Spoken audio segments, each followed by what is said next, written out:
I quit. So you'll be covering the mortgage and my mom's stuff from now on. He said it over breakfast. Like it was nothing. No good morning. No warning. Just those words, dropped like a fork on a plate. I was spreading cream cheese on a bagel when he said it. Paused mid-swipe. Looked up. Excuse me. Tyler didn't even blink. He sipped his coffee, leaned back like he'd just told me the weather. I can't do the 9 to 5 anymore, Lo. It's soul-killing. I need space. Maybe I'll start that podcast. I stared at him, bagel in one hand, the knife in the other. And your plan is for me to pay for your soul-searching? He shrugged. You make good money. And it's not just for me. My mom's loan is only $400 a month. You can handle that. I put the knife down. Slowly. Deliberately. Wait. You want me to pay the mortgage on a house that's also in your mother's name, cover her loan, and support you so you can start a podcast? He had the audacity to smile. It won't be forever. Just a few months. Until I figure things out. Until he figured things out. We'd been married 5 years. I'd supported us both through his layoffs, his side hustles, his fitness phase, and the time he swore he'd write a novel and bought a $2,000 laptop he used twice.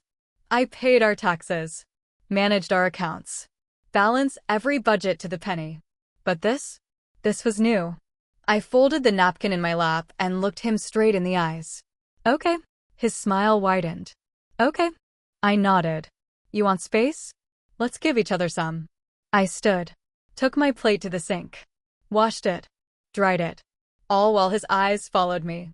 He looked confused, a little smug. He thought I was just being dramatic, that I'd sigh, give in, go to work like always.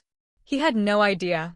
That evening, while he was out thinking at a brewery with his buddies, I sat at the dining table with my laptop, logged into our joint account, took screenshots of everything, canceled the auto pay on our shared credit card, moved my paycheck deposit to my personal account, the one he forgot I had. Then I pulled up the mortgage documents. And there it was. The house we lived in? Not just his. Not just ours. Tyler and Margaret Jensen. His mother. She was listed as a co-owner, which meant that every payment I had made, every dollar I had sent faithfully on the first of the month, was building equity for the woman who once told me I wasn't raised to be a real wife. Interesting. I kept going. Found a loan statement in my name from Chase Bank. Balance, $14,732. Purpose, medical support. I'd never taken that loan. His mother had. Tyler had co-signed. Using my name, my credit. Without telling me. I stared at the screen. My fingers didn't move. He hadn't just quit his job. He'd been preparing for this. Stacking the weight of their family on my back like I was some damn foundation stone. And now he wanted to sit home and record episodes about self-actualization while I paid for a house his mother legally owned half of. No. I opened a new tab. Typed, divorce attorney near me. The top listing, Cynthia Hale, family and financial law. 9 stars. Known for aggressive asset protection and zero bullshit negotiation. Perfect. I filled out the contact form. In the comments, I wrote, my husband quit his job without telling me and expects me to pay his mother's loan. I think I'm done. Please advise. I hit send. Then I closed the laptop, took a deep breath, and went to bed. He came home smelling like beer and confidence. Kissed my cheek. Told me, thanks for understanding. I smiled. Of course. We all need to figure ourselves out sometime. He didn't hear the steel in my voice. Didn't notice the change in my eyes. But he would. Soon. The next morning, he was still asleep. I got up without setting an alarm. I didn't need one. My body was awake long before my mind caught up. The house was quiet, dim, still carrying the weight of what he'd said over breakfast the day before. I made coffee. Didn't bother with breakfast. Sat down at the dining table with my laptop, a yellow notepad, and a pen that had seen better days. No rage. No panic. Just numbers. I started with the mortgage. It felt like the obvious place. Pulled up the documents from the lender's portal. Entered the login he never bothered to change. There it was. Plain as paper. Tyler Jensen and Margaret Jensen. Joint owners. His name. And his mother's. Not mine. Even though every payment for the last 2 years came from my checking account. I opened the payment history. Scrolled through line by line. $2,350. 00 monthly. Like clockwork. Set on autopay. My card. 24 payments. No gaps. $2,350 times 24. That's $56,400. $56,000. Into a home I don't legally own. Into equity that builds not for us, but for them. I wrote it down. Then I checked our joint account. It wasn't hard to find. The bank had a tidy little category called recurring payments. One stood out. Zelle, Margaret Jensen, weekly transfers. For $100 here. $650 there. 1 month it was $1,200. The notes were vague. Mom groceries. Medical. House things. Utilities help. I scrolled back 6 months. Then 9. Total over the past year? $8,200. All to Mom. All from our joint funds. And the thing is, I never questioned it. Not when I first saw it. I assumed it was part of being married. I assumed we meant shared responsibility. But there's a difference between helping and being used. Especially when you never agreed. Especially when you didn't know. Especially when no one asked. I went back to the credit reports. I hadn't checked mine in months. Maybe longer. We weren't in the habit of taking on new debt. At least, that's what I thought. I ran the report. And there it was. Chase Freedom. Credit card. Opened 17 months ago. In my name. Balance. $18,732. I blinked. What? I opened the statement. Jewelry. Medical bills. Flights. Furniture. And then the kicker, 2 back-to-back charges from a wellness resort in Florida. Totaling over $3,000. I hadn't been to Florida in years. I hadn't bought jewelry. Or a new fridge. Or a massage package that included hot stone therapy and aromatherapy for couples healing. I wasn't the one spending. But I was the one paying. I scrolled down. Found the cardholder info. Primary, Lauren Brown. Authorized user, Tyler Jensen. That's when I remembered. That blank form he slid across the kitchen counter. Just sign this, babe, it's for the taxes. I signed it while folding laundry. I didn't ask questions. Back to the mortgage site. I clicked into the Related Loan Products tab, one of those features most people ignore. But there it was. Personal loan, $25,000, home improvements. Cosigners, Tyler Jensen and Lauren Brown. Beneficiary, Margaret Jensen. Approved 18 months ago. Monthly payment, $530. Automatically debited. From our joint account. Same account I filled. Another loan I didn't know existed. Total so far? $56,400 in mortgage payments. $8,200 in direct transfers. $18,732 on the credit card. $25,000 in a co-signed loan. $108,332. That's what it cost me to be supportive. To be understanding. To be married. I sat back. The coffee had gone cold. I didn't feel sad. I didn't feel angry. Not even yet. I felt like someone who had finally looked under the floorboards and realized the house had been rotting for a long time. And I was the only one holding up the roof. He was still asleep upstairs. Probably dreaming about microphones or branding logos for his podcast. I didn't go wake him. Instead, I opened a new folder on my desktop. Named it Exit Plan. And started saving everything. Every document. Every receipt. Every screenshot. Because love may be blind, but divorce needs documentation. Can you believe my mom thinks I should charge for my podcast? Tyler said, spooning yogurt into his mouth like a 10-year-old. Like, day one, here's a subscription fee. I told her, it's about building trust first. He sat across from me at the breakfast table, barefoot, laptop open to a Canva template titled Finding Your Flow, Episode 1 Draft. You're really doing it then, I said, sipping coffee. Hell yeah, he grinned. I've got notes for 5 episodes already. One on burnout, one on creative rebirth. Oh, and one about masculine sensitivity. I think it's time. I nodded slowly. You think you'll bring in any income from it? He tilted his head like I'd asked if birds wear shoes. Eventually, yeah. But this is about impact, low. Legacy. Not everything is about money. Of course not. I cleared my plate and stood. I'll be late tonight. Meeting with a financial planner after work. He blinked. You mean for us? For me. The office belonged to Cynthia Hale, a woman whose business card was black with silver lettering, and who shook hands like she was signing contracts in her sleep. She closed the door behind me and got straight to the point. What are we protecting? My income. My credit. My retirement. And possibly my sanity. She smiled once. Briefly. Tell me everything. So I did. The house title. The Chase card. The personal loan in my name. The mortgage payments. His sudden I quit. And the transfers to Margaret, every last dollar. Cynthia didn't interrupt, just made notes. When I finished, she said, You want to divorce him? Eventually I said. But not yet. Smart. You're still legally exposed. Let's start with a postnup. She turned her screen to show me the draft. A postnuptial agreement.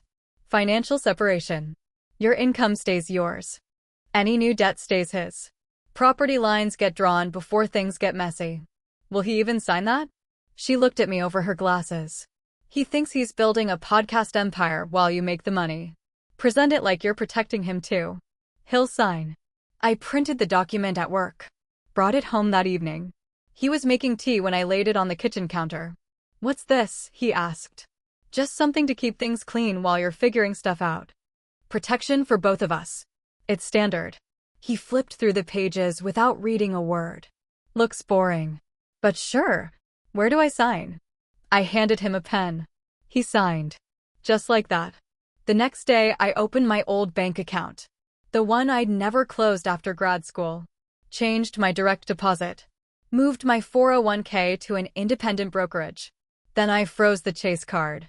Then I changed the login on the mortgage account. He didn't notice. That evening, he stood in the hallway, holding a stack of printed podcast logos. Which one do you like better? This one with the mountain silhouette, or the one with the chakra wheel? They're both great, I said. You're so supportive, he smiled. His mother came by 2 days later. Brought banana bread and a list of things she wanted help navigating online. Hi, sweetie, she said, kissing my cheek like she hadn't silently rerouted $25,000 of debt through my name. Tyler told me you're meeting with a money person. Smart girl. Got to think long term. I smiled. Exactly. While she ate a slice of her own bread, I watched Tyler explain hashtags to her. I think I'm gonna record in the garage, he said. Natural acoustics. Maybe hang some sound blankets. I looked at the garage door. The one I paid to have insulated. Do whatever feels right, I said. Because that's what you say when someone thinks they're manifesting a life, and you're quietly protecting yours. He posted his first episode that weekend. Got 12 listens. He asked if I'd share it on my Facebook. I said I'd think about it. By Sunday, he was meditating twice a day and wearing linen pants indoors. His mom sent him a new diffuser. The essential oil was labeled Creative Flow. I was preparing a file folder labeled Exit Plan, Legal. Every page in that folder had one thing in common. My name. And only mine. I waited until midnight. He was snoring on the couch, headphones on, some podcast about creative rebirth, droning faintly. His phone screen glowed with unread DMs from his mom. I moved quietly. One suitcase. A box of files. My laptop bag. Everything else could stay. I'd already changed my paycheck. Closed the joint card. Signed the offer from Houston. Relocation bonus hit my account that morning. Keys in an envelope on the counter. No note. When the Uber pulled up, I whispered to myself, done, and shut the door without looking back. 3 days later, my phone rang while I was in the new apartment, still surrounded by boxes. Caller ID, Tyler. I let it go to voicemail. A second later, voicemail notification. Lauren, what the hell? His voice cracked, high and thin. I came home and you're gone? Your closet's empty. The bank says the mortgage bounced. Did you do something to our account? This is crazy. Call me back. I put the phone down. Kept unpacking. An hour later, it rang again. This time I answered. Where are you? He demanded. In Houston, I said calmly. What? He stuttered. You took a job there? Without telling me? You can't just disappear. I didn't disappear. I left. You can't leave me with this house, Lauren. The bank is calling me. They're threatening foreclosure. Mom's hysterical. Then maybe you and your mom should talk about how you planned all this. That's not fair. No, Tyler. What wasn't fair was you quitting your job and handing me your mother's debt like it was a grocery list. He went silent, then hissed, You're ruining everything. No. I'm just not paying for it anymore. I hung up. Minutes later, my phone buzzed again. Margaret. I picked up. Her voice was sharp, sugar-coated rage. How dare you leave like a thief in the night? After everything we've done for you. I cut her off. Everything you've done for me? Like putting a house in your name and letting me pay for it. That house is my son's. You were just paying for it. Exactly. Enjoy the payments. You little, she started, but her voice cracked. I can't cover it. I'm retired. The bank keeps calling. You can't do this to us. I almost laughed. I didn't do this to you. You did this to yourselves. There was a long pause on the line. Then a sob. Please. Don't let them take my house. Don't let them ruin my credit. It's not my house, I said softly. It's yours. She started crying for real then, gulping breaths like she was drowning. I thought you were family. I said nothing. The line went dead. I set the phone on the windowsill of my new apartment. Outside, Houston hummed, traffic, voices, the metallic sound of a train in the distance. The sun was setting, throwing gold against the glass towers. In my kitchen, relocation boxes were stacked like little forts. My first real space. I exhaled. Not with triumph. With relief. Somewhere, back in that house, Tyler was shouting, his mom was crying, and the bank was calling. Here, it was quiet. I touched the envelope with my new office badge inside. Monday, a new job. New income. My name. My account. No one else's signature.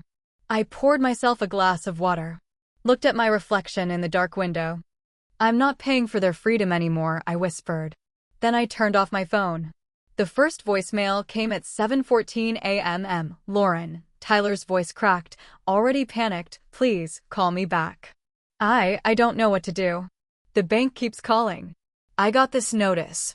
I stopped listening. I already knew. Foreclosure. It was only a matter of time. By lunchtime, the texts started piling up. They're saying we're 2 months behind. I thought you'd still be covering the account until we figured things out. Why would you do this to me? My mom is freaking out. Then came the email. Subject, urgent, mortgage crisis. I didn't open it. My phone rang again. This time, the name on the screen made me pause. Margaret Jensen. I answered. Her voice hit hard, sharp and fast. How dare you walk away from your responsibilities like this? I didn't respond. You think this is cute? Teaching us a lesson? You left my son, your husband, in a legal disaster. He's not my husband anymore, I said calmly. You could have ruined us, she snapped. No, I said. You did that all by yourselves. I just stopped funding it. You're unbelievable, she spat. He loved you. I raised an eyebrow. He loved not working. He loved someone else paying for everything. That's not the same thing. There was a pause, just for a second. Then her voice shifted a higher, thinner. Please. Lauren. They're going to take the house. I'll lose everything. I don't have anywhere else to go. You should have thought about that before putting everything in my name, I said. A shaky breath on the line. You were supposed to be family. You treated me like a wallet. Click. That night, I found an envelope slid under my apartment door. No stamp. Just his handwriting. I opened it slowly. I know I don't deserve your forgiveness. I don't even deserve your time. But I didn't realize what I was doing. I thought you'd always be there, and I took that for granted. I thought I needed space to find myself. But maybe what I really needed was to grow the hell up. Can we start over? Just talk? I stared at the letter, then picked up my phone. Typed one line. I already did. Without you. Send. Then blocked the number. The next morning, I was watering the plants on my tiny balcony when my phone rang again. Unknown number. Normally, I'd let it go to voicemail. But something made me answer. Hello. A low male voice. Lauren? This is Peter. Tyler's father. I blinked. Oh. I hope it's okay I called. I had to ask Margaret for your number. She's probably losing it, isn't she? She is, I said flatly. He gave a dry laugh. Yeah, that tracks. I didn't know what to say. He continued, listen. I just wanted to tell you something.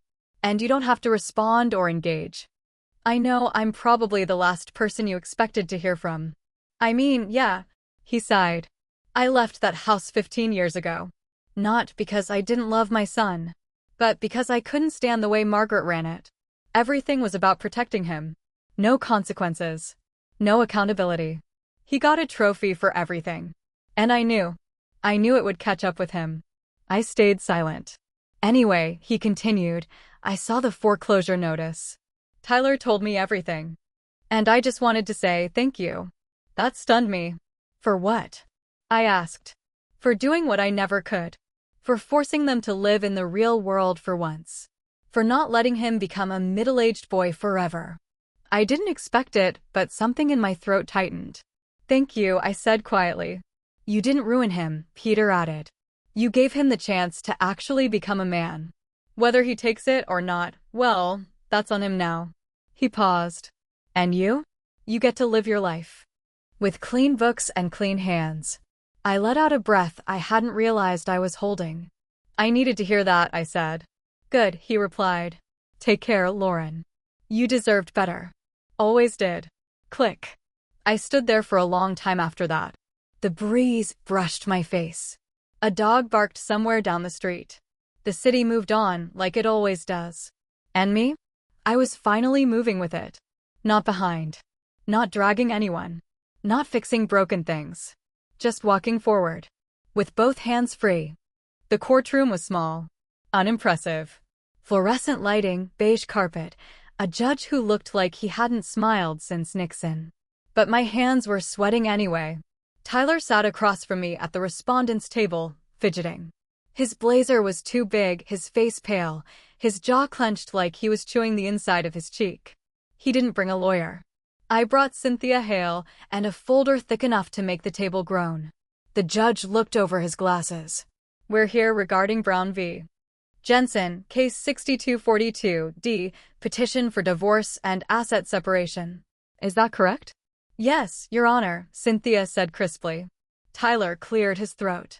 I didn't realize she'd bring legal representation. You had the option to do the same, the judge replied flatly. He nodded, then looked at me, not angry. Confused. Like I'd just pulled a tablecloth out from under his dinner, and now he was staring at the mess. Cynthia stood. Your Honor, we're requesting full financial and legal separation. My client is asking to relinquish all claim to the marital home, which is not in her name, and remove herself from all shared liability, including debt acquired through unauthorized use of her identity and accounts. The judge flipped through the file she'd handed over. Ms. Brown, you're voluntarily giving up claim to the house? I never had legal claim to begin with, I said. Tyler jumped up. That's not true. She paid for everything: mortgage, bills, renovations. How can she pretend she wasn't involved? Cynthia didn't flinch. Payments made do not imply legal ownership, Mr. Jensen. The deed lists only you and your mother. He turned to the judge, voice rising. She's walking away from a house she built with me. With you. I snapped, before I could stop myself.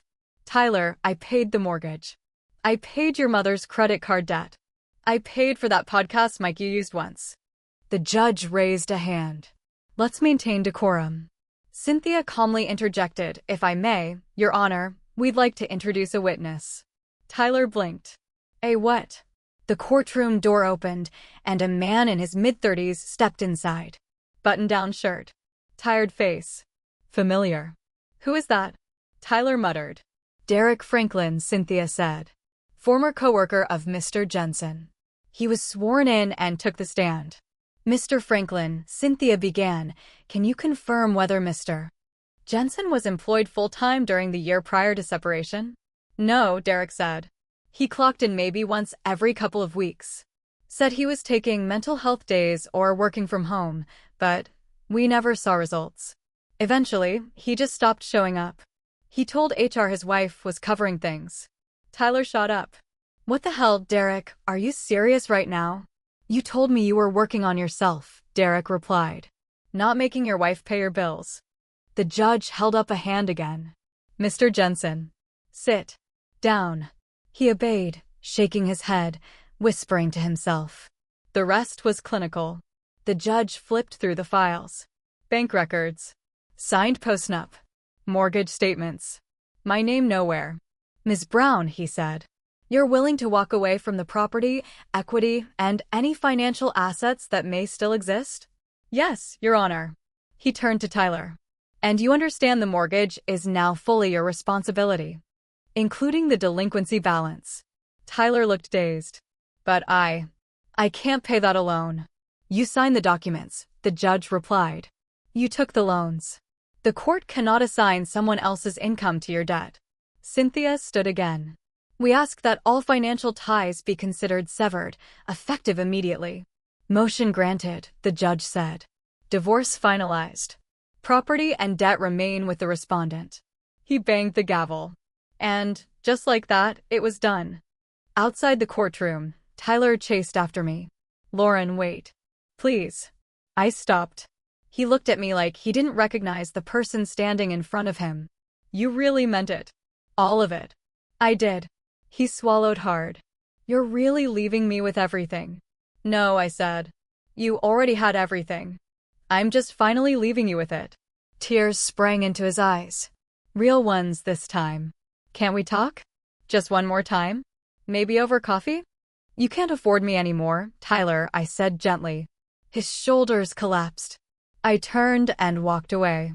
That evening, I received a voicemail. But not from him. Not from Margaret either. It was from Derek, the witness. Hey, Lauren. I don't know if this is weird, but thank you. I don't think I've ever seen someone stand up like that and actually win. It was kind of inspiring. If you ever want to grab a drink on neutral ground, no pressure, I'd love to hear the rest of your story. I stared at my phone, smiling for the first time that day. Maybe not all chapters end in ruins. Some just make room for something different. Something earned. Something real. A year goes fast when no one's draining you. The first few months in Houston were quiet. Not lonely, just clean. No overdraft alerts. No mystery Amazon charges. No passive-aggressive texts from Margaret about the real cost of love. Just invoices. Deposits. Silence. And then something shifted. It started with a blog.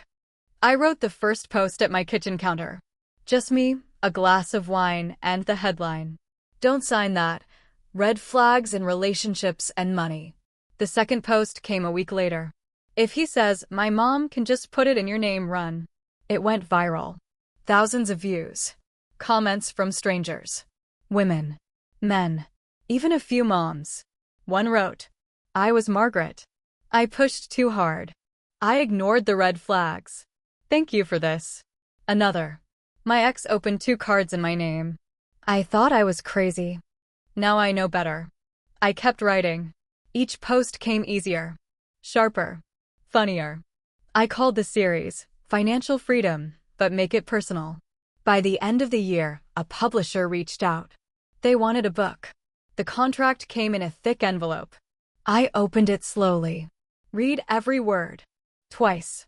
And at the bottom, in neat black ink. Author, Lauren Brown. Only one name. No cosigners. No hidden clauses. Just mine. I signed it on my own front porch, barefoot, with a glass of Prosecco in hand. The sun was low. The air was warm. Houston hummed in the background, steady, indifferent, perfect. I scrolled through the latest comments on the blog. One caught my eye. Damn. Wish I'd met you before my starter marriage. I smiled. Then heard a car pull up. Derek stepped out, 2 coffees in hand. He looked good. Button-down rolled at the sleeves, his usual clean stubble. "Still working?" he asked, holding out my drink. "Technically," I said, taking it. "But this is my version of overtime now." We sat on the porch swing. No pressure. No labels. He nodded toward the contract on the table. "Big deal?" I shrugged, smiling. "Big enough." He raised his cup. "To quiet victories." I clinked mine against his. No vows. No signatures. No tangled money. Just the clink. Just the quiet. Just me with my own account, my own house, and a name no one could sign on my behalf. Lauren Brown. Clean. Steady. Free. And finally, exactly where she was supposed to be.